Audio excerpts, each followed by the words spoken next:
Bonjour à tous et bonjour à toutes. Bienvenue dans Face à Michel Onfray sur CNews et sur Europe 1. Bonjour Michel. Bonjour Laurence. Tous mes vœux pour cette nouvelle année. Qu'est-ce que je vous souhaite ? On va faire à l'ancienne la santé. La santé, ok. Et puis la prospérité, pourquoi pas ? Oui, si l'on veut. Allez, pour cette année 2026 qui a commencé très fort sur le plan de l'actualité internationale. Michel, on va revenir sur la capture spectaculaire du dictateur et narcotrafiquant Nicolas Maduro au Venezuela. Une opération militaire américaine parfaitement orchestrée qui a permis de l'exfiltrer vers les États-Unis, où il est jugé pour trafic de drogue et détention illégale d'armes. Cela a fait pousser de hauts cris du côté de la gauche et de la France insoumise. Au-delà de ce cas précis, c'est tout un nouvel ordre mondial qui est en train de se dessiner sous nos yeux. Les États-Unis remettent au goût du jour la fameuse doctrine Monroe, qui leur permet d'étendre leur zone d'influence à toute l'Amérique du Nord et du Sud, et même pourquoi pas jusqu'au Groenland. On verra ce que vous en pensez, Michel. Bien entendu, les critiques ont redoublé contre cette opération au nom du droit international. Cette notion à géométrie variable. Vous nous parlerez, Michel Onfray, de la théorie de Huntington, du choc des civilisations. Et puis on entend aussi beaucoup parler de souveraineté des États et du général de Gaulle. On le met à toutes les sauces, à tort ou à raison. C'est ce que l'on entendra.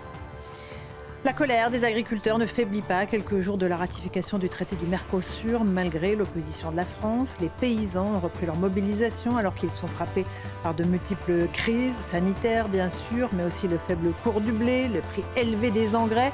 France, veux-tu encore de tes agriculteurs ? C'est la question qu'ils nous posent. On reviendra aussi, Michel, sur les 30 ans de la mort de François Mitterrand. L'ancien président de la République a-t-il laissé une trace particulière dans l'histoire de notre pays, à vos yeux ? Celui qui était le meilleur ennemi du général, trouve-t-il grâce à vos yeux aujourd'hui ? On vous entendra. Et puis, bien sûr, comme à chaque émission, le point philo. Alors, vous allez nous encourager à relire Hegel avec cet ouvrage de circonstance, La raison dans l'histoire, une philosophie de l'histoire pour nous permettre de comprendre ce qui se passe actuellement dans le monde qui est à de nombreux tirs inquiétant. Voilà, est-ce que ça vous va comme sommaire, Michel ? C'est parfait. Allez, on démarre par cette opération militaire spectaculaire au Venezuela qui a permis l'arrestation de Nicolas Maduro. Écoutez ce qu'en a dit Donald Trump lors d'une conférence de presse. Hier, tard dans la nuit et tôt ce matin, sous mes ordres, les États-Unis, les forces de l'armée ont conduit une opération militaire extraordinaire dans la capitale du Venezuela. Le pouvoir de l'armée américaine a été utilisé pour lancer un assaut spectaculaire, un assaut du type qu'on n'avait jamais vu depuis la Seconde Guerre mondiale. Qu'est-ce que ça vous inspire, Michel, ce qu'a dit Donald Trump ? Ça m'inspire que nous avons un nouveau Yalta, un nouveau partage du monde. Et vous avez bien fait de parler de ce triangle maudit entre les États-Unis, la Russie et la Chine, j'en oublie un, et qui effectivement sont en train de se partager le monde. Donc on voit bien que ces pays-là ont des visées expansionnistes. Impérialistes même. Oui, impérialistes. Non, mais c'est pas qu'on peut le dire, c'est que je le dis moi depuis très longtemps. Je suis très heureux de voir que maintenant on utilise à nouveau les mots que j'ai pu utiliser en disant l'empire, l'impérialisme, etc. Donc vous avez effectivement 3 empires. C'est-à-dire les empires, ils sont expansionnistes. Ils veulent augmenter l'espace vital, disaient les nazis quand ils fabriquaient eux aussi, quand ils souhaitaient fabriquer un empire. C'est-à-dire chacun dit « cette terre-là m'appartient ». Poutine dit « l'Ukraine, c'est à moi ». Xi Jinping dit « Taïwan, c'est à moi ». Et lui dit « l'Amérique du Sud, c'est à moi ». J'ajouterai « le Canada, c'est à moi ». J'ajoute « le Groenland, c'est à moi ». On va parler du Groenland après. Ouais. Voilà, le Panama, enfin tout ça est à moi. Etc. Jusqu'à peut-être aussi, pourquoi pas, Cuba, et pourquoi pas le restant, etc. etc. C'est normal. Je veux dire, c'est pas seulement la doctrine Monroe, c'est la doctrine impérialiste des États-Unis depuis le début. C'est comme ça que ça fonctionne. Ça fait des années que je dis, moi, le Normand que je suis, depuis 1000 ans, que quand les Américains arrivent le 6 juin 1944, ils ne viennent pas en disant on apporte la liberté. Ils viennent parce que Hitler leur a déclaré la guerre et que les États-Unis veulent faire la guerre à Hitler, non pas sur le territoire américain, ce serait dommageable pour eux. Hitler, à l'époque, a des avions à réaction et il est en train de travailler un programme nucléaire, bombe atomique. Donc son problème, c'est de faire porter les bombes atomiques, de les finaliser, mais de les faire porter par des avions à réaction. Donc les Américains disent on vient faire la guerre à Hitler en Europe et on s'installe en France. Je rappelle que notre général de Gaulle met en place une politique de résistance à ce qui était l'AMGOT, AMGOT, Administration militaire des territoires occupés, des territoires occupés. C'est-à-dire les Américains avaient dit nous on s'installe et on récupère les préfets et les sous-préfets vichistes parce qu'on est sûr qu'ils sont anticommunistes. Avec une autre monnaie d'ailleurs. Avec une monnaie, la monnaie de l'AMGOT bien sûr. J'ai retrouvé 2 billets de l'AMGOT récemment que j'ai offert à des amis pour preuve que ça a vraiment existé. Le général de Gaulle ne dit pas du tout, vous rentrez chez vous, et heureusement que le général de Gaulle a empêché cette occupation. Donc les Américains, ils occupent. Et Trump a dit très précisément, on y va pour le pétrole. Et j'ai entendu des commentateurs dire, mais pas du tout, le pétrole, il y a même des spécialistes du pétrole qui nous ont parlé de pétrole raffiné, pétrole très lourd, très difficile. C'est ça, et que ça pouvait donc pas être le pétrole. Je comprends très bien que les gens qui sont dans le pétrole défendent le business du pétrole, et il y a des gens qui ont perdu la vie comme ça, je n'entrerai pas dans le détail, mais leur avion s'est crashé en Russie quand ils rentraient. Bon, on n'a jamais su comment les choses s'étaient passées, c'était le PDG de Total, enfin tout ça, il y avait du pétrole derrière tout ça aussi. Il faut faire marcher les machines, c'est pas compliqué. Les moteurs, l'industrie. Il faut les métaux rares qui permettent aujourd'hui l'alternative, présentée comme une alternative écologique et éco-responsable des moteurs électriques, des ordinateurs, des téléphones portables, ce dont personne n'est prêt à se passer aujourd'hui. Mais il vous faut manier des tonnes et des tonnes et des tonnes de terre pour avoir des milligrammes de composants qui vous permettent soit d'avoir votre ordinateur, etc., mais soit d'avoir des vitesses, par exemple, pour vos bombes atomiques. Et ça, c'est extrêmement important pour lui dire, si vous avez gagné une milliseconde, gagné sur votre voisin, peu importe, non, sauf que la milliseconde, elle fait que c'est vous qui frappez avant l'autre. Et il y a une guerre aujourd'hui qui fait que, et Trump le sait quand il est arrivé au pouvoir, c'est-à-dire on a laissé faire l'impérialisme chinois sur la question du monopole des métaux rares. Donc ils ont aujourd'hui un matériel nucléaire supérieur au matériel nucléaire occidental. Et donc Trump le sait. Et Trump veut reconquérir au moins une égalité, mais évidemment une supériorité. Il veut rattraper le retard sur ce sujet-là. Donc il n'est pas du tout soucieux de faire tomber un régime qui serait un régime liberticide, ce qui est vrai. C'est un régime communiste, donc liberticide, corrompu parce que communiste, on sait comment tout ça fonctionne, etc. Aucune assise populaire réelle. Absolument. Le résultat de l'élection n'a pas été promulgué. Absolument. Je ne défends pas le régime. Et d'ailleurs, je pense que Trump n'a pas un problème avec le régime, il a simplement un problème avec celui qui dirige le pays. Si, avec cette numéro 2 devenue numéro 1, il y a la possibilité de s'entendre pour faire de telle sorte que le pétrole vénézuélien soit raffiné par les Américains et que les échanges continuent de se faire avec la Chine, mais non pas avec le yuan, mais la monnaie chinoise, mais avec le dollar, ça va aller très bien. Donc c'est pas du tout un souci de remplacer un régime dictatorial, tyrannique par une démocratie. Un régime libéral, c'est pas du tout ça. Parce que ça, c'est une scie musicale qu'on entend depuis l'Irak. Et moi, je me souviens des discussions que j'avais avec mon directeur littéraire quand j'étais chez Grasset, qui m'expliquait que c'est en mettant des tapis de bombes partout qu'on allait faire surgir la démocratie comme une fleur naturelle. Et je disais pas du tout, il y aura du chaos en Irak. Il y a eu du chaos en Irak. Bernard-Henri Lévy nous disait il faut bombarder la Libye parce que il était en train de se préparer des choses monstrueuses qu'on a pu empêcher. Oui, sauf que entre le fantasme et puis la réalité, on a détruit un pays qui contenait une immigration qui est devenue massive depuis. Ça a été la même chose avec la Syrie, ça a été la même chose, etc. Je rappelle que le problème, c'est pas de choisir entre le bien et le mal, mais entre deux variétés de mal ou de mots.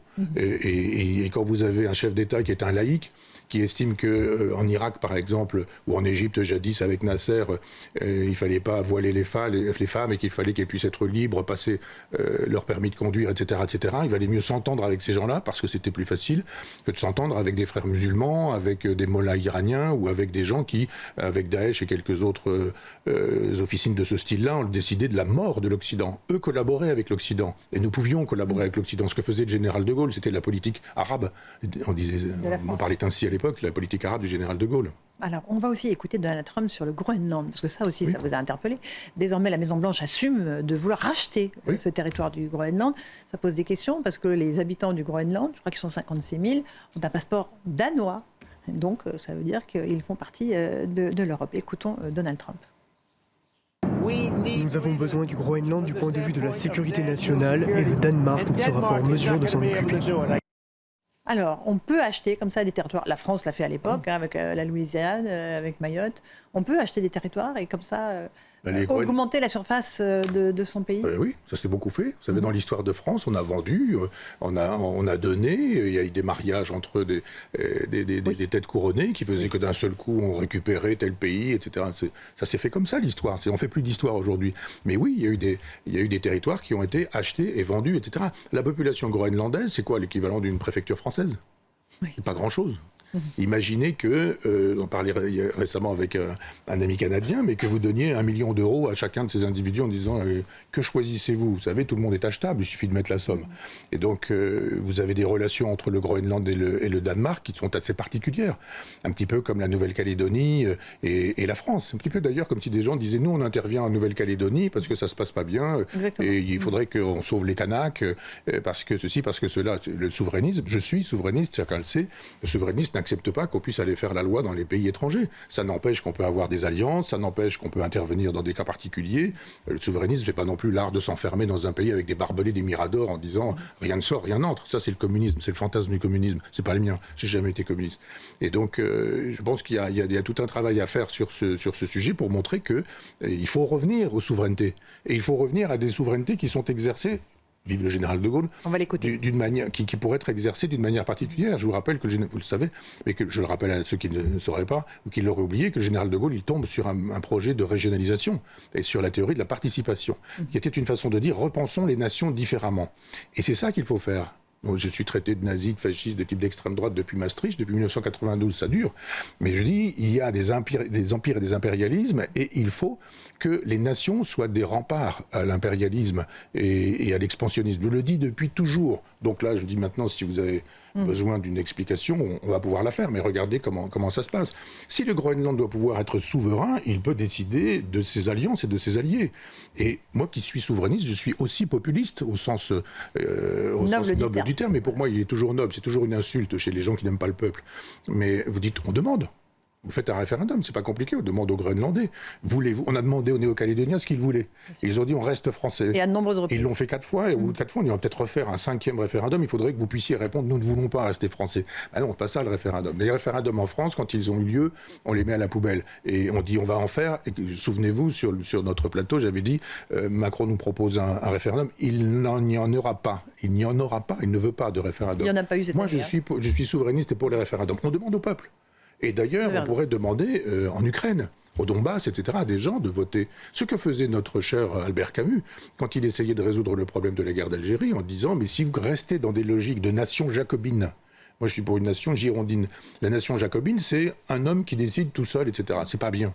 Le général de Gaulle, sur la fin, il a eu besoin d'être jacobin quand il fallait organiser la résistance, quand il fallait piloter la France à la sortie de la résistance, à la libération, etc. Mais on peut aujourd'hui imaginer d'autres façons de composer les États ou de construire les États. Alors justement, Michel, on est sur CNews et sur Europe 1, d'en face à Michel Onfray.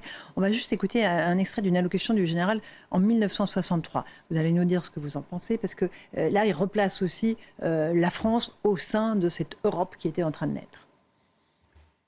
Après la dernière guerre mondiale, notre pays a pu voir combien terriblement était diminuée sa puissance et son influence par rapport à celle des 2 colosses du monde. Or, voici que ressaisis par le génie du renouveau, en plein développement d'invention, de production, de démographie, pourvu d'institutions solides, dégagées des servitudes coloniales, il se trouve, pour la première fois depuis un demi-siècle, avec l'esprit et les mains libres. Aussi peut-il et doit-il jouer dans le monde un rôle qui soit le sien. Tout système qui consisterait à transmettre notre souveraineté à des aréopages internationaux serait incompatible avec les droits et les devoirs de la République française.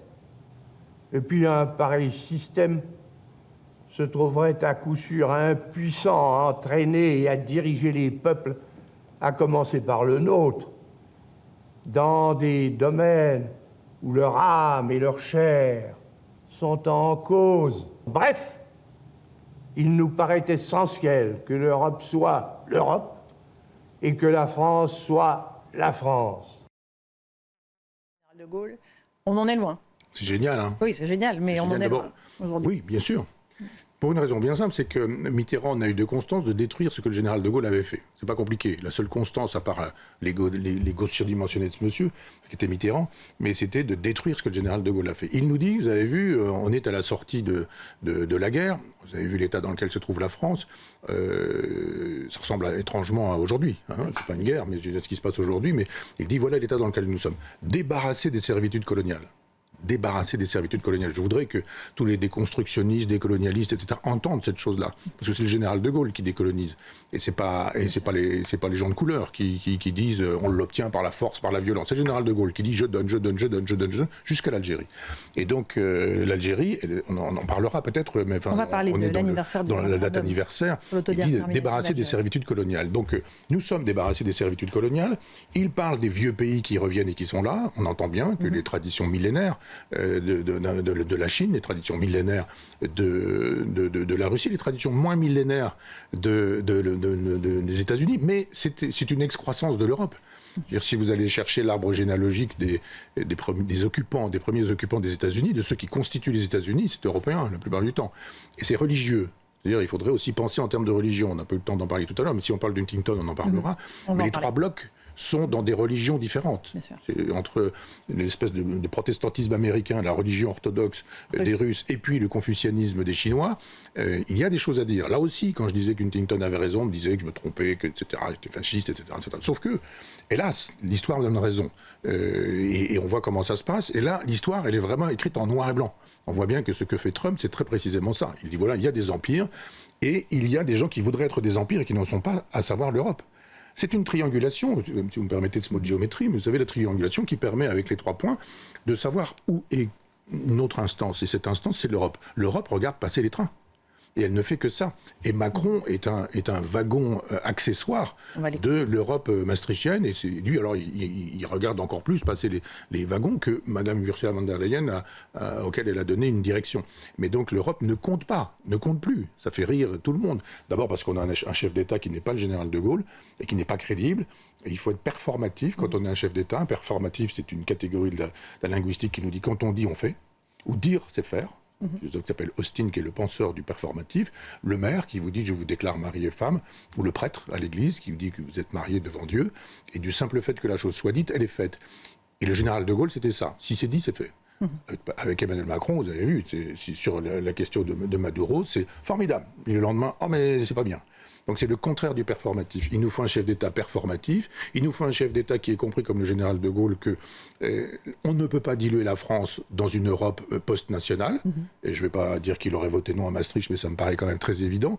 Et ceux qui étaient les vrais gaullistes et les vrais gauliens qui votaient non à Maastricht, c'était des gens comme Philippe Séguin, ou c'était des gens comme Jean-Pierre Chevènement, qu'on dira gaullistes de gauche pour aller vite, et ou Charles Pasqua, par exemple, gaulliste historique, et que ce gaullisme historique, il peut toujours exister. Ce que dit le général de Gaulle, quand il disait jadis que tout le monde a été et ou sera gaulliste, c'est l'occasion aujourd'hui de l'être. D'abord de penser en gaulliste ce qui arrive avec Trump, ce qui va arriver avec le Groenland, ce qui arrive avec l'Ukraine. Je pense que l'Ukraine est mal partie dans cette configuration, puisque c'était Trump qui gérait la possibilité d'une paix et qu'il a dit mais maintenant moi ça ne m'intéresse plus, l'Ukraine, je vous la laisse, gardez-la. Taïwan, c'est la même chose. Il y a un moment donné où, quand on habitera Taïwan, ce sera problématique d'y habiter. Quand on verra l'armada chinoise arriver, il se passera quoi? Macron dira c'est pas normal, c'est pas bien, le droit international, l'état de droit, nous nous opposons fermement à cette invasion de Taïwan par la Chine. Et oui, puis alors, et après, un autre train passera. Le général de Gaulle, c'est quelqu'un qui disait l'État est incarné.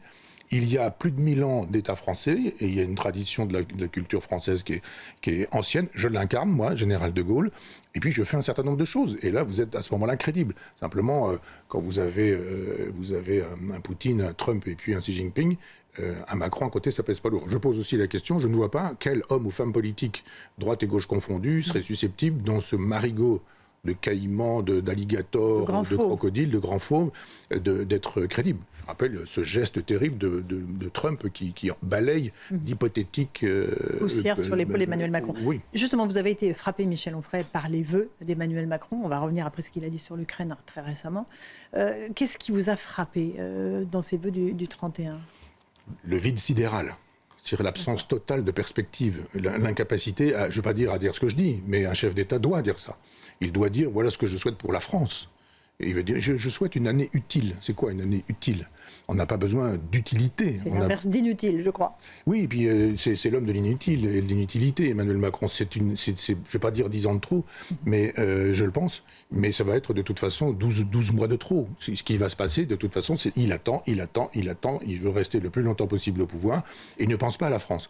Un chef d'État, c'est pas quelqu'un qui propose, dans ses vœux, c'est pas quelqu'un qui propose une année utile, sans qu'on sache ce que veut dire cette utilité, si ce n'est utile pour moi. J'aimerais rester jusqu'au bout. C'est quelqu'un qui dit voilà le cap que je propose pour la France. Voilà le cap que je propose pour le pays. Et c'est pas le cap qui va s'arrêter avec les prochaines élections. C'est un cap pour 100 ans. Que sera la France dans 100 ans à partir du poste que j'occupe et qui va me permettre, moi, chef de l'État, d'indiquer que nous allons faire ce grand chantier, nous allons sur ce terrain-là, nous allons, etc. Une perspective. Pas de perspective nationale. C'est ça qui m'a sidéré. J'étais avec des amis, comme tout le monde, et je me suis forcé à regarder ses vœux parce que je pensais qu'on en parlerait. C'était court. 10 minutes. Oui, 9 minutes 55 ou quelque chose comme ça, ça a été mesuré, ça m'a paru très long. Mais c'est surtout la vacuité. Et puis surtout le théâtre dont on ne peut plus. C'est-à-dire on ne peut plus entendre cette voix. On a l'impression que Brigitte Macron est toujours derrière, en lui donnant des cours de diction. Et on ne le croit pas. Il n'est pas crédible. Quand vous voyez le général de Gaulle, eh bien, on sent bien qu'il y a une adéquation entre sa pensée, sa parole et son action. Michel, on va faire une petite pause d'en face à Michel Onfray. On va se retrouver, on va écouter Emmanuel Macron alors, sur le registre de l'Ukraine, parce qu'il a réuni la coalition des volontaires à Paris cette semaine. Il a annoncé l'envoi de milliers de soldats français en Ukraine. Je sais que ça vous a interpellé. À tout de suite.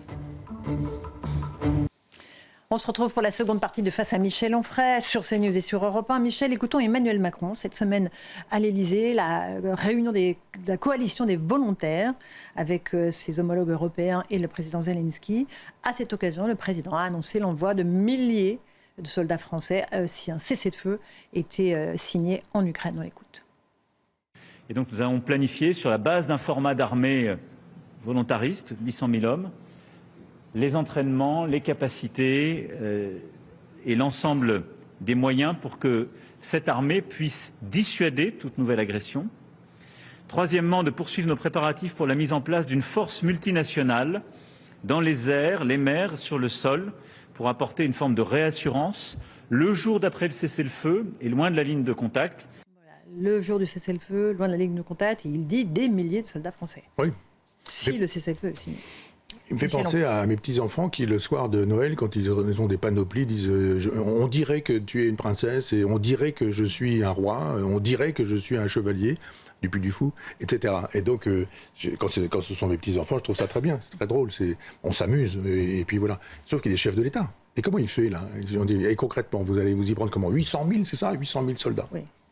Internationaux. Après, on parle de 6 à 8 000 soldats français. Oui, internationaux, mais il a le pouvoir de décider d'une mobilisation des soldats, des soldats belges, des soldats portugais, des soldats roumains. Certains pays ont déjà dit non. Hein. Évidemment. Il n'arrive pas à gérer l'intendance française et il voudrait gérer une intendance de guerre pour l'Europe tout entière. Donc d'abord, c'est une façon de dire, bon, si un cessez-le-feu, nous, on ne sait pas, on va voir ce que Trump va nous demander de faire. Si Trump et Poutine décident d'un cessez-le-feu, nous, on va amener les cacahuètes et l'apéro. C'est assez sidérant de se comporter comme ça, parce qu'on n'est pas là pour assurer un cessez-le-feu. Admettons la durée d'un cessez-le-feu, mais admettons que ça dure, mais que ça ne dure pas très longtemps, et que ça reparte, et que quelqu'un se mette à tirer, on va faire quoi ? Et on va faire quoi avec nos soldats de la force, ceci, cela, et nos soldats français précisément, on va faire comme avec les casques bleus, faites-vous tirer dessus, mais ne tirez pas en termes de riposte. Mais Poutine est assez malin pour tirer sur des soldats français en attendant de voir la réponse. Et on aura quoi ? Un Emmanuel Macron qui dira, du coup, qui sont partis un peu par hasard, on ne savait pas, mais finalement, c'est peut-être même encore un coup de je ne sais pas quoi, enfin, on inventera, on pourra dire que c'est le coup des Russes, là, pour le coup, ça pourra marcher. Mais on fera quoi, là, dans ces cas-là ? Si Poutine, qui est un cynique, a l'intention de faire monter la pression et tire sur des soldats européens ou des soldats français, il va faire quoi, Emmanuel Macron ? D'abord, il ne sera plus là.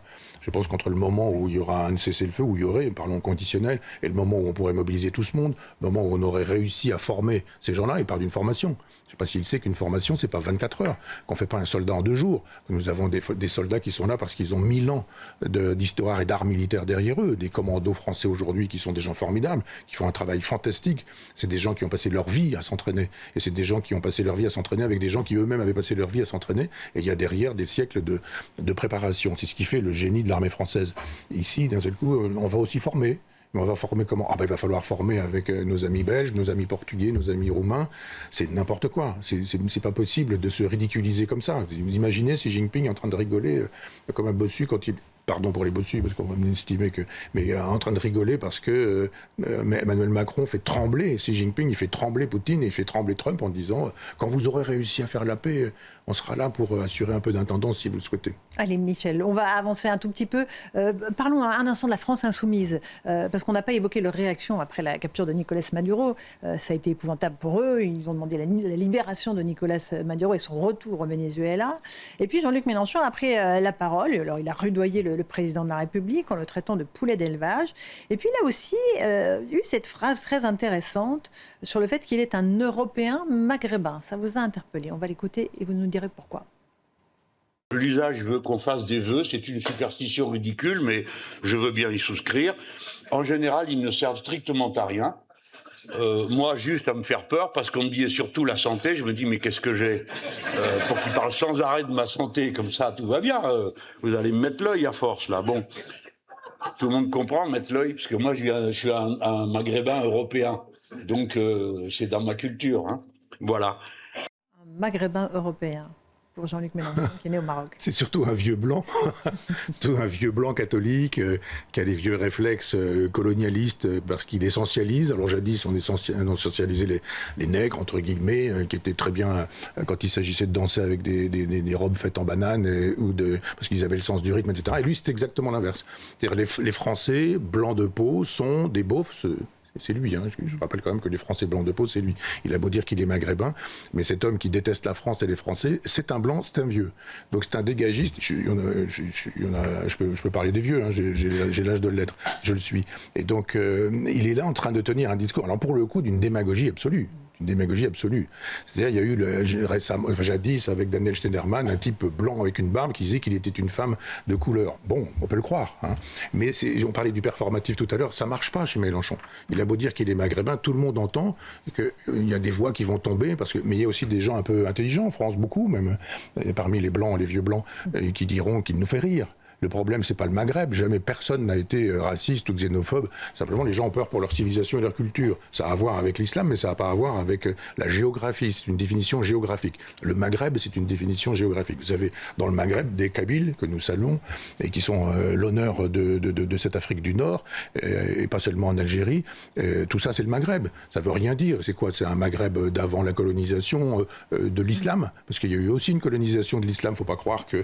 Et d'ailleurs, les Kabyles y ont formidablement résisté, et ils résistent encore formidablement, et il y a une définition géographique qu'ils nous donnent, on s'en moque de la géographie. La question, elle est civilisationnelle, et la géographie contribue bien sûr à la civilisation, mais pas seulement. Là, c'est du discours démagogique, parce qu'il faut aller essayer de séduire des gens dont il n'a pas compris qu'ils le méprisent. Tous ces gens noirs qui nous disent à la fête de l'humanité avec des blancs, tous ces gens qui disent Mélenchon c'est une prise de guerre, vous vous rappelez d'où il vient de la laïcité, etc. Il ne comprend pas qu'il est en train d'essayer de séduire des gens qui le détestent. Vous pouvez séduire des gens qui ont un peu d'affection, de sympathie pour vous, mais des gens qui disent non. Et tant qu'il ne sera pas noir, il n'aura pas la bénédiction de madame, je ne sais pas qui, bidule, un tel, qu'on a entendu parler récemment. Vous n'avez pas été surpris non plus par le fait qu'ils prennent fait et cause pour Nicolás Maduro, parce que c'est vraiment, il est en admiration devant le régime vénézuélien depuis longtemps. Hein. Oui, lui, il est pas. Il y a eu un magnifique débat avec Laurence Debré, c'est Laurence, pardon, et qui a été formidable, et qui écrit d'ailleurs des très beaux livres. Et lui, il défend un régime communiste. Donc communiste, oligarchie, corrompu, populiste, démagogue, en disant le peuple ceci, le peuple cela. C'est des gens extrêmement riches. C'est comme avec l'Algérie. C'est-à-dire que vous avez une rente pétrolière, vous avez une rente du sous-sol qui est incroyable. Ces pays communistes devraient pouvoir, avec leur sous-sol, donner le bonheur à leur peuple. On ne peut pas accabler sans cesse le capitalisme, les riches, ceci, cela. Ils sont riches. Qu'ont-ils fait de leur richesse ? L'Algérie est riche. Le Venezuela est riche. C'est une richesse qui a créé des mafias. Et Mélenchon défend les mafias. Il ne défend pas la liberté, il ne défend pas le peuple, pas plus que Trump ne défend la démocratie, il défend le pétrole qui lui serait mis à disposition. Mélenchon ne défend que les régimes pourris et corrompus du communisme, du marxisme, du néo-marxisme, et c'est son modèle pour la France. Si les gens veulent voter pour ce monsieur, il faut qu'ils sachent que l'horizon politique de Mélenchon, c'est de transformer la France en Venezuela, de transformer la France en Cuba, de transformer la France... Alors, il n'y a rien sur la Chine, il dit rien. On dit rien sur la Chine. C'est trop gros pour s'attaquer. Un tout petit mot, parce qu'il faut qu'on avance sur le référendum, l'anniversaire du référendum sur l'autodétermination de l'Algérie, c'était en 61. Oui. Ça a ouvert évidemment la voie à l'indépendance du pays. C'est important pour vous de se rappeler ce 65e anniversaire? Oui, parce que dans l'extrait précédent, nous avions ce général nous disant qu'il fallait se défaire du joug colonial. Et il a été un grand décolonialiste, on ne le dit pas. Dans le livre que j'ai écrit sur De Gaulle-Mitterrand, j'avais été étonné de découvrir le nombre de pays qui ont été décolonisés en Afrique. Mais c'est par quantité, vraiment par quantité. Et on ne célèbre pas l'œuvre décoloniale du général de Gaulle. Et sur la question d'Algérie... tous les gens qui détestent le général de Gaulle, Jean-Marie Le Pen en tête, dans ses mémoires, il le dit très précisément, et c'est un marqueur d'extrême droite pour moi encore aujourd'hui, de la vraie extrême droite, pas du truc fantasmé par les prétendus antifas, mais les vrais gens d'extrême droite détestent le général de Gaulle parce qu'il aurait laissé tomber l'Algérie. Il n'a pas laissé tomber l'Algérie, il a fait des propositions référendaires. Et au référendum dont vous parlez et dont nous fêtons l'anniversaire, le peuple français a dit dans sa totalité, c'est-à-dire qu'on n'a pas dit comme avec les Maastrichtiens demander aux Néo-Calédoniens en disant mais seuls ceux-là vont voter, seuls ceux qui sont arrivés là, en gros seuls ceux qui sont pour l'indépendance vont voter. Lui dit on demande à tout le monde, les fameux dom-toms de l'époque, l'Algérie bien sûr, l'Hexagone, Saint-Pierre-et-Miquelon, etc. Tout le monde a voté massivement, 75% des Français ont répondu au référendum en disant oui, engageons un processus d'autonomie et d'indépendance. Donc le général de Gaulle a demandé au peuple, et les gens qui disent que le général de Gaulle n'aurait pas dû demander au peuple, ou aurait dû faire comme si le peuple n'avait rien dit, me rappellent des gens dont je n'ai pas envie de parler, mais qui mettent les référendums à la poubelle. Et le général de Gaulle s'est contenté 2 fois, à 2 reprises, il y a eu ce référendum, puis il y en a un autre avec les accords d'Évian. Le général de Gaulle a demandé au peuple français ce qu'il souhaitait, et le peuple français a majoritairement, c'est 75%, majoritairement dit indépendance à l'Algérie. Je ne vais pas demander que l'Algérie nous remercie. Non. Mais je veux dire que ce serait bien qu'ils se souviennent que ça s'est passé comme ça, que la France a offert une indépendance, que d'un point de vue du combat, c'était gagné. Je veux dire, Bijard et quelques autres avaient gagné la bataille d'Alger, et que c'est en position de force que le général de Gaulle a dit nous abandonnons l'Algérie aux Algériens, et maintenant il vous appartient. C'est-à-dire pas question non plus de s'occuper des pieds noirs. Quand on reproche ça au général de Gaulle, les pieds noirs ceci, les pieds... Le général de Gaulle, quand il dit à minuit je ne suis plus chef de l'État, quand il dit voilà l'Algérie est devenue algérienne, on n'a plus aucune raison d'intervenir dans les affaires de l'Algérie. On est dans Face à Michel Onfray sur CNews et sur Europe 1. Michel, la colère des agriculteurs, je sais que c'est un sujet qui vous tient à cœur. Elle se poursuit cette semaine. Il y a eu des actions en région et à Paris. Évidemment, ils manifestent leur colère à cause du traité du Mercosur qui sera signé. Malheureusement, il y a aussi les crises sanitaires, d'autres crises auxquelles ils font face. On va écouter quelques réactions d'agriculteurs et vous allez nous dire si la France veut tuer ses paysans. On est extrêmement déterminés, il faut savoir que c'est historique. En Haute-Garonne, les 4 syndicats sont mobilisés le même jour, sous la même bannière. Ça fait du bien de se dire qu'on est tous d'accord sur au moins 2 des sujets d'actualité. Donc la gestion de la DNC qui est catastrophique, ce massacre, et les accords Mercosur qui menacent notre pays. Ça ne peut plus continuer, ça fait des mois qu'on discute avec eux pour que ce protocole change, ils ne veulent pas nous écouter. Ça fait un mois qu'on est sur des blocages de fermes, sur des barrages, enfin, c'est une catastrophe, quoi. C'est pas possible de ne pas être écouté comme ça, quoi. Et l'énervement, il est plein fer, quoi. Voilà pour ces agriculteurs qu'on vient d'entendre. France, veux-tu encore de tes agriculteurs? C'est ce qu'on pouvait lire sur certaines banderoles déployées à Paris cette semaine, Michel. Oui, la France veut encore ces agriculteurs, mais pas les Maastrichtiens. Les Maastrichtiens de droite et de gauche ont décidé qu'il fallait industrialiser la production agricole. Il fallait l'internationaliser. Ce qui veut dire que le problème, c'est plus de sauver la paysannerie française, c'est pas de sauver non plus le paysan français, c'est même de les détruire, ces gens-là, parce que de toute façon, ils sont enracinés, et l'enracinement, c'est l'abomination de la désolation, parce qu'ils sont les seuls à peu près à travailler 24 heures sur 24, nuit et jour, quand il faut agneler, véler, etc., ou pouliner. Ils sont toujours là, ils ne prennent jamais de vacances, ils ne sont pas payés la plupart du temps. Il y a quelqu'un à la maison, l'époux, l'épouse, qui s'en va travailler pour ramener un peu d'argent, pour être sûr d'avoir de l'argent. Des fois, en fin d'année, il n'y a plus rien du tout. Ils ont tout perdu. Des fois, les récoltes ont été ravagées par, etc., etc. C'est une condition extrêmement difficile que la condition paysanne aujourd'hui. Mais vous avez paysans et paysans. Et quand le patron de la FNSEA, lui, a intérêt à se traiter, et on voit bien que ce n'est pas exactement la même chose. Mais là, ce qui est très intéressant, c'est que et la FNSEA et la coordination rurale général. Et peut-être la Confédération paysanne, elle dit, on est tous réunis, je ne sais pas si la Confédération paysanne en fait partie, mais ça, c'est formidable. Moi, quand j'ai voulu créer Front Populaire, la revue Front Populaire, c'est que je souhaitais qu'il y ait des fronts populaires. Ça renvoyait pas tant à Front Populaire de 36 que de fabriquer des fronts populaires. Et fabriquer un Front Populaire, c'est ça. C'est de se dire, droite et gauche, c'est pas le problème, c'est plus le problème. C'est un problème, mais c'est pas le seul problème. Le problème, c'est la France. Veut-on, oui ou non, sauver la paysannerie française? La réponse est oui. Enfin, pour moi, elle est oui. Et pour les Français aussi. Mais bien sûr. Alors, on a quelques technos maastrichtiens qui savaient nous expliquer que mais c'est formidable pour nous, parce que si nous ne pouvons pas exporter ceci, nous pourrons importer cela, et que, in fine, ce sera quand même très bien pour le marché français. Mais moi, je n'ai rien à faire du marché français. J'ai à avoir le souci de ces gens qui travaillent et qui nous font des bons produits, qui nous font des bons aliments, qui nous font des bonnes choses à manger, parce que c'est la question de la souveraineté alimentaire, c'est la question de l'alimentation. Et on nous dit, avec l'Ukraine, il faut absolument que l'Ukraine devienne européenne, et très vite. Et si l'Ukraine devient européenne, alors là, pour le coup, c'est le coup de grâce pour les paysans. Parce que l'Ukraine a le droit, sous prétexte qu'il y a cette guerre, elle a le droit de produire des œufs dégueulasses, de produire de la viande dégueulasse, c'est-à-dire bourrée des poulets, et d'amener ça sur le marché. Et on dit, ah mais c'est humaniste que de faire vendre des produits qui vont détruire notre paysannerie française. Mais si c'est humaniste avec les Ukrainiens et qu'en même temps c'est inhumain avec les paysans français, pourquoi ce choix ? Pourquoi ces gens qui estiment que la préférence nationale, c'est une signature du fascisme, pourquoi cette préférence internationale qui s'effectue au détriment de la préférence nationale? Moi, je veux bien qu'on soit contre la préférence nationale. Ça veut dire qu'on est pour une préférence internationale. D'abord les étrangers, et s'il en reste un peu, la France. Donc d'abord la paysannerie ukrainienne et les blés des plaines ukrainiennes, et ensuite, s'il en reste, quelques paysans français. Ils sont morts, ah ben tant pis. Alors, Michel Onfray, vous vouliez aussi évoquer, il nous reste peu de temps, on a encore Hegel et le point philo, les 30 ans de la mort de François Mitterrand, l'ancien président de la République. Quelle trace a-t-il laissé dans l'histoire pour vous? Aucune. C'est-à-dire qu'il n'y a plus rien. On est là, les 30 ans, bonjour, au revoir, et puis c'est terminé. C'est quand même quelque chose d'assez sidérant que cet individu qui a autant marqué négativement l'histoire de France ne fasse pas l'objet d'un droit d'inventaire. Celui que M. Podalides, qui dans tous les mauvais coups joue François Mitterrand dans une série du service public, etc. Parlera-t-on de François Mitterrand quand il défile dans les années 30 dans des manifestations où on veut mettre dehors les métèques ?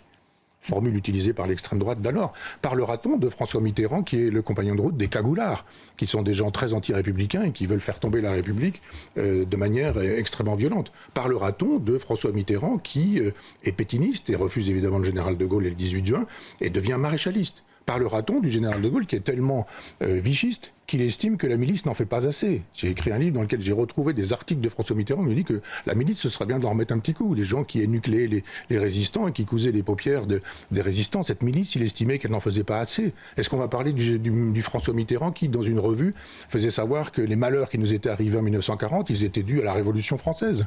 Est-ce qu'on va parler du François Mitterrand qui a eu une francisque? Gloire soit rendue d'ailleurs à Catherine Ney, qui dans le livre qu'elle avait consacré à Mitterrand, le noir et le rouge, donnait le numéro de la francisque et donnait l'information. Elle a été l'une des premières à donner ça. Donnera-t-on des explications sur le François Mitterrand qui faisait fleurir la tombe du maréchal Pétain quand il était chef de l'État français? Ou, et pourrait continuer comme ça, mais du général de Gaulle, du François Mitterrand qui a estimé qu'il fallait permettre aux anciens officiers putschistes de l'Algérie, généraux d'extrême droite, de recouvrer leurs droits, etc. Ou du dernier François Mitterrand, et j'arrêterai là, mais je pourrais en dire beaucoup. Je sens que vous pouvez faire toute une émission. Du dernier François Mitterrand qui reçoit une langue bien pendue dans Paris à l'époque, qui s'appelait Jean d'Ormesson, qui pour le dernier déjeuner l'invite, et d'Ormesson lui dit, vous avez vu ce livre de M. Péan, là, qui parle de vous, etc. Et Mitterrand dit l'une des dernières phrases prononcées par un chef d'État prétendument socialiste, qui avait renoncé au socialisme en 1983, mais qui dit, vous verrez là la formidable puissance du lobby juif.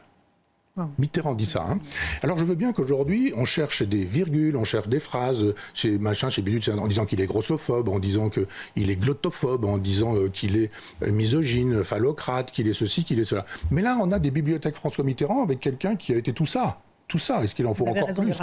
Alors, c'est pour ça que moi j'aimerais bien que sur le service public, on ait plus le souci, plus le souci de la vérité historique et qu'on fasse une longue série, pas avec M. Podalides, mais 4 émissions, je crois, où on le montrerait avec la cagoule, avec les vichistes, avec les miliciens, avec les généraux d'Alger, et disant à M. d'Ormesson que le lobby juif, ça commençait à bien faire. Michel Onfray, le point philo, nos téléspectateurs, nos auditeurs l'attendent, ils nous le réclament chaque semaine. Ouais. Là, vous nous demandez de relire le philosophe allemand parlons Hegel, avec cet ouvrage de circonstance, La raison dans l'histoire. Expliquez-nous. Oui, pas tant relire que commencer par lire. Oui. Alors vous avez raison, mais je crois qu'on a déjà parlé d'Hegel dans cette émission. Peut-être. Vous me faites peur, là, d'un seul coup. Peut-être avec ce texte, avec ce non, livre. Pas ce texte-là. Ah, non, ce texte-là. Ah oui, on en a sûrement parlé, oui. Alors d'abord, ce sont des leçons rédigées par des élèves, ce sont des notes de cours. C'est plus facile à lire que peut-être les textes écrits par Hegel lui-même, qui était un personnage qui expliquait qu'il n'avait pas le temps d'écrire net et clair et que c'était pas très facile de le lire. Il le dit lui-même. Et son biographe, qui s'appelle Jacques Donte, dit effectivement, c'est quand même un peu compliqué de lire Hegel. Il était lui-même confus. Alors quand vous êtes confus et philosophe allemand, vous imaginez que c'est pas simple de lire véritablement. C'est-à-dire que, moi, quand j'ai lu tout ça plume à la main, c'était une partie de ma thèse, il parle de la raison dans l'histoire, R majuscule. Puis il parle aussi du concept, de l'idée. Alors on se dit, mais c'est quoi le concept dans l'histoire? C'est quoi l'idée dans l'histoire? C'est quoi l'esprit dans l'histoire? Avec des majuscules à chaque fois. Si on a compris à un moment donné que c'était Dieu, c'était l'autre nom que donnait le luthérien qui était Hegel à Dieu, on se dit, mais c'est très simple, c'est l'histoire que Bossuet défend au XVIIe siècle, c'est la providence. C'est Dieu qui fait l'histoire. Alors évidemment, si vous dites que c'est la raison, le concept et l'idée qui s'incarnent dans l'histoire, vous dites c'est un peu compliqué, comment elle fait la raison pour s'incarner dans l'histoire? Lui dit non, il y a une providence. Il y a une providence divine qui fait que advient ce qui doit advenir et ne peut pas ne pas advenir. Et il y a plusieurs théories chez lui qui montrent que, la dialectique par exemple, qui montre que on ne peut pas s'opposer à l'histoire. La dialectique, c'est, alors les élèves de terminale avaient tous appris ça, thèse, antithèse, synthèse, il y a une affirmation, il y a la négation de cette affirmation, mais Aufhebung, on dit en allemand, c'est-à-dire négation et conservation, c'est le même mot, vous avez la possibilité de produire une synthèse. Et donc il y a toujours un moment de négativité avant que la positivité arrive. Ça c'est très théorique, c'est très technique. Concrètement, ça donne quoi? Vous faites la révolution socialiste en Union soviétique en 1917. Vous avez un moment de négativité, ça s'appelle barbelé, ça s'appelle goulag, ça s'appelle police politique, ça s'appelle Tchéka, ça s'appelle des millions de morts, ça s'appelle des famines organisées, le Dolomor par exemple en Ukraine. Mais c'est le moment de négativité. Hegel nous dit la dialectique fait qu'il y aura un moment de positivité et ce sera le communisme réalisé, ce sera le bonheur absolu. Et Sartre, qui est hegelien, et toute la gauche qui l'est derrière lui, estime que ça vaut bien, comme Paris valait bien une messe jadis, le communisme vaut bien quelques goulags, ça nous permettra d'arriver à une société formidable. La dialectique. La ruse de la raison, dit Hegel. La ruse de la raison, c'est que vous croyez faire des choses, mais qu'en même temps, c'est la raison qui vous guide et qui vous commande. Vous êtes Napoléon, vous dites je veux ceci, je veux cela. En fait, c'est la Providence qui a décidé que vous seriez un grand homme. Et ça, c'est la théorie du grand homme aussi chez Hegel. Le grand homme ne fait pas l'histoire. C'est pas Napoléon qui fait l'histoire, c'est l'histoire qui fait le grand homme. L'histoire, elle se déroule et elle prend au passage des individus à qui elle dit « Toi, tu seras le général de Gaulle. Toi, tu seras le maréchal Pétain. » Chacun va jouer son rôle, mais de toute façon, la raison jouant son rôle, in fine, il va se passer ce qui doit se passer. Une civilisation, c'est une puissance, et cette puissance, elle est appelée un jour à disparaître. Et ça aussi, c'est la dernière chose à retenir de la philosophie de l'histoire de Hegel. Il nous dit, vous avez des civilisations, elles naissent, elles croissent, elles décroissent, elles tombent, elles chutent, elles laissent leur place. Vous avez Assur, Sumer, Babylone, l'Égypte, la Grèce, Rome, l'Europe, et une civilisation qui est en train de s'annoncer et qui ne sera pas l'Europe. L'Europe est en train de s'effondrer. Raison dans l'histoire, ça ne peut pas ne pas advenir, ça advient, on le voit, et avec ce qui s'est passé avec Trump, exactement, et ce qui se passe avec Trump, Poutine et Xi Jinping, avec cette triangulation, et l'Europe perdue au milieu de tout ça, eh bien on voit bien que la raison a lieu dans l'histoire, que c'est simplement la puissance de l'histoire. Moi je suis pas hegelien en utilisant des formules luthériennes, je suis assez bergsonien, et Bergson il parle d'un élan vital. Il dit il y a toujours une puissance dans ce qui est vivant, dans une plante verte, dans une coccinelle, dans vous, dans moi, dans les gens qui sont en train de nous écouter ou de nous regarder, dans les plantes, dans les arbres. On va bientôt voir le printemps revenir, on va voir l'élan vital revenir. Et l'élan vital s'épuise. Et l'élan vital d'une civilisation fait que vous avez des pleines puissances dans une civilisation, des moments où vous construisez des cathédrales, des moments où vous construisez le Parthénon, des moments où vous construisez des pyramides, et puis des moments où vous disparaissez. Nous sommes en train de disparaître, et la partie est en train de se jouer entre les trois pays dont nous avons parlé tout à l'heure. C'est la raison dans l'histoire. C'est passionnant, et la boucle est bouclée avec le début de l'émission. Absolument. Merci beaucoup Michel de ce cours de philosophie. Hegel, la raison dans l'histoire. Merci à vous mon cher Michel. On se retrouve la semaine prochaine pour Face à Michel Onfray.